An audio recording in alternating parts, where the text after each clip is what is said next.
show of World War One, and then Finland's experience in World War Two, they show us neutrality works insofar as others agree to recognize it. And we've actually seen the huge news in the last couple of years after the Russian invasion of Ukraine, when Sweden and Finland decided to forego the neutrality that has been long standing for them to join NATO, because they said the risk calculus changed. For other states, you mentioned the EU and the deals going on at the moment to move towards more common European defense policy. This is raising big questions for places like Malta, Austria, Ireland that are still constitutionally neutral and saying we won't get involved in military expeditions. So what's going to happen for European unity on defense issues unless some of these questions can be resolved? So that's one big one. Then, depending on your geography, of course, not everyone has that luxury. So places like the Baltics choose what we call the shelter seeking through these organizations like NATO that can help them have the umbrella protection of something like Article 5, an attack on one is an attack on all, and a seat at the decision table. So before Sweden and Finland joined, they followed many of the same provisions of NATO. They took part in peacekeeping operations. Sweden even got involved in the air war over Libya, but they didn't have Article 5 protection, and they didn't have a seat at the table. So you gain those things when you become part of collective defense. Then you have to give up a little bit of your sovereignty. That's so important. So these are two examples among many that I can give you of some of the strategies that these states pursue. Okay, so say if they were in NATO, do they lose control of like when their troops have to participate in conflicts? Is that what happens?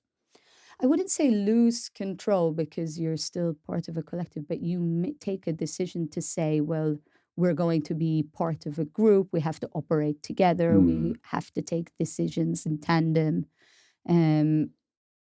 There is always still national sovereignty, but you still have to abide by the rules of the group. So even thinking of the European Union, you can't just say, I want to be part of the club, I'm going to join. There's what's called the Copenhagen criteria, right? You have to like tick these boxes and then maybe we'll let you join. And so there are rules that states need to abide by to be part of these organizations, and the same extends into the military domain. So I'll give you an example where we can see how states abide by but don't always have the capacity to shape is with the NATO 2030 agenda. So this is this strategic document that sets out the plans for NATO member states and where they see security threats and what the goals are.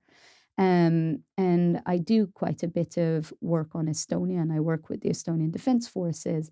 And their strategists whilst they fed in their opinions, weren't involved in the drafting of the document. So they take and implement what these documents say, but they're not necessarily always, even once they're in the club, having the capacity to contribute people to actually shaping the doctrine that is then carried out.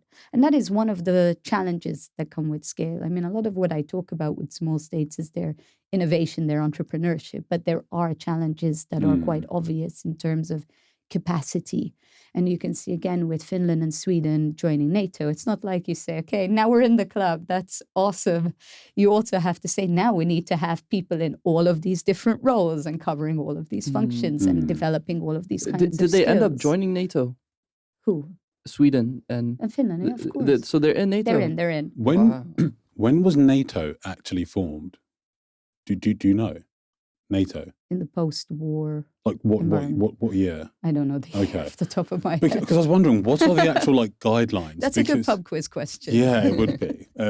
But so, for example, I think the UK, they participated with the US in the war in Korea, but they sort of opted out from getting involved in Vietnam. So, like, when do they have to abide by the rule? When is it like imperative or mandatory that you have to comply or you have to cooperate? So, and when do you what is the level of autonomy? So invoking Article 5 is when we mean an attack on one is an attack on all. And that's only been invoked once, which was after 9/11, which is also what meant that everybody sort of came together around the war in Iraq.